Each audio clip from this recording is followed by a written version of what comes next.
Hello hi friends, welcome back to ಹೆಮನ್ tech YouTube channel.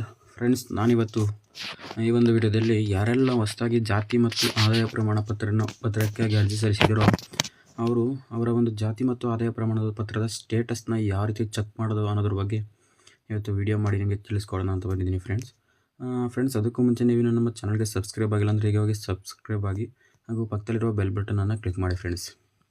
ಬನ್ನಿ ವಿಡಿಯೋನ ಶುರು ಮಾಡೋಣ.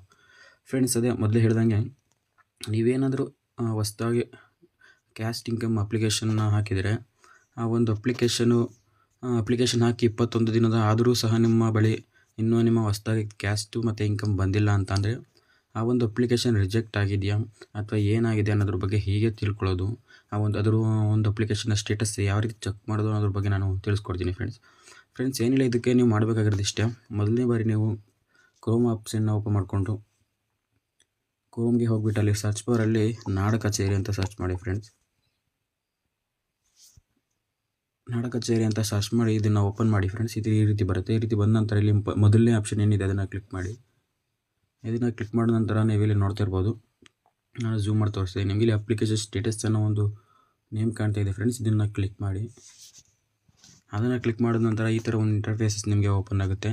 ಈ ಥರ ಓಪನ್ ಆದ ನಂತರ ನೀವು ಮಾಡಬೇಕಾಗಿರೋದು ಇಷ್ಟೇ. ನೋಡಿ, ಇಲ್ಲಿ ತೋರಿಸ್ತಾ ಇದೆ ಸ್ವೀಕೃತಿ ಸಂಖ್ಯೆಯನ್ನು ನಮೂದಿಸಿ ಅಂತ. ಅಂದರೆ ನೀವು ಸ್ಟಾರ್ಟಿಂಗು ಏನು ಸೈಬರ್ ಸೆಂಟರ್ ಅಥವಾ ನಾಡ ಕಚೇರಿಯಲ್ಲಿ ಏನು ನೀವು ಜಾತಿ ಮತ್ತು ಆದಾಯ ಪ್ರಮಾಣ ಪತ್ರಕ್ಕೆ ಅರ್ಜಿ ಸಲ್ಲಿಸಲು ಹೋದಾಗ ಅರ್ಜಿ ಸಲ್ಲಿಸಿದ ನಂತರ ನಿಮಗೆ ಫಾರ್ಮೆಟ್ನ ಕೊಡ್ತಾರೆ. ಹೊಸ ಒಂದು ಆರ್ ಡಿ ನಂಬರ್ ಬಂದಿದೆ, ಈ ಆರ್ ಡಿ ನಂಬರ್ನ ಇಟ್ಕೊಂಡಿರಿ, 21 ದಿನ ಆದಮೇಲೆ ಬರುತ್ತೆ ನಿಮಗೆ ಅಂತ ಏನು ಹೇಳಿ ನಿಮಗೆ ಒಂದು ಹೊಸ ಫಾರ್ಮೆಟ್ನ ಕೊಟ್ಟಿರ್ತಾರೆ.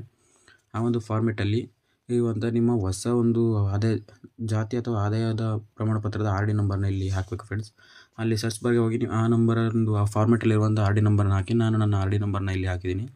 ಅದಾದ ನಂತರ ಇಲ್ಲಿ ಎಂಟರ್ ಕ್ಯಾಪ್ಚಾ ಅಂತಿದೆ. ಕ್ಯಾಪ್ಚಾವನ್ನು ಎಂಟರ್ ಮಾಡಿ ಫ್ರೆಂಡ್ಸ್.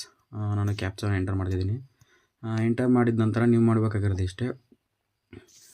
ಎಂಟರ್ ಮಾಡಾದಮೇಲೆ ಫ್ರೆಂಡ್ಸ್, ನೀವು ಪಕ್ಕದಲ್ಲಿರುವುದನ್ನು ಇಲ್ಲಿ ಸ್ಥಿತಿಯನ್ನು ಪರಿಶೀಲಿಸಿ ಅಂತ ಏನಿದೆ ಅದನ್ನು ಕ್ಲಿಕ್ ಮಾಡಿ ಫ್ರೆಂಡ್ಸ್. ನೋಡಿ, ಸ್ಥಿತಿಯನ್ನು ಪರಿಶೀಲಿಸಿ ಅಂತ ಬಂದಮೇಲೆ ಅದನ್ನು ಕ್ಲಿಕ್ ಮಾಡಿದ ತಕ್ಷಣ ನಿಮಗೆ ಇಲ್ಲಿ ನೋಡ್ಬೋದು ಸಂಪೂರ್ಣ ಡೀಟೇಲ್ಸ್ ಇಲ್ಲಿ ಬಂದ್ಬಿಡ್ತು ಫ್ರೆಂಡ್ಸ್. ನೋಡಿ, ನಾನು ಅಪ್ಲಿಕೇಶನ್ ಹಾಕಿರೋದು 11/6/2026 ಫ್ರೆಂಡ್ಸ್. ಆ ಥರ ಅಪ್ಲಿಕೇಶನ್ ಆದ ನಂತರ ಅದನ್ನು ಅರ್ಜಿನ ಸ್ವೀಕರಿಸೋರೆ ಇಲ್ಲೇ ತೋರಿಸ್ತಿದೆ ನೋಡಿ. ಗ್ರಾಮ ಲೆಕ್ಕಾಧಿಕಾರಿ ಅವರು ರೈಟ್ ಕೊಟ್ಟಿದ್ದಾರೆ, ಅಂದರೆ ಅವರು ಅಪ್ರೂವಲ್ ಮಾಡಿದ್ದಾರೆ. ಇನ್ನು ಕಂದಾಯ ನಿರೀಕ್ಷಕರು ಸಹ ಅಪ್ರೂವಲ್ ಮಾಡಿದ್ದಾರೆ. ಆದರೆ ತಹಸೀಲ್ದಾರ್ ಅವರು ಇನ್ನೂ ಸಹ ಅವರು ತಮ್ಮ ಇಂಪ್ರೆಷನ್ ಕೊಟ್ಟು ಅದನ್ನು ಅಪ್ರೂವಲ್ ಮಾಡಬೇಕು.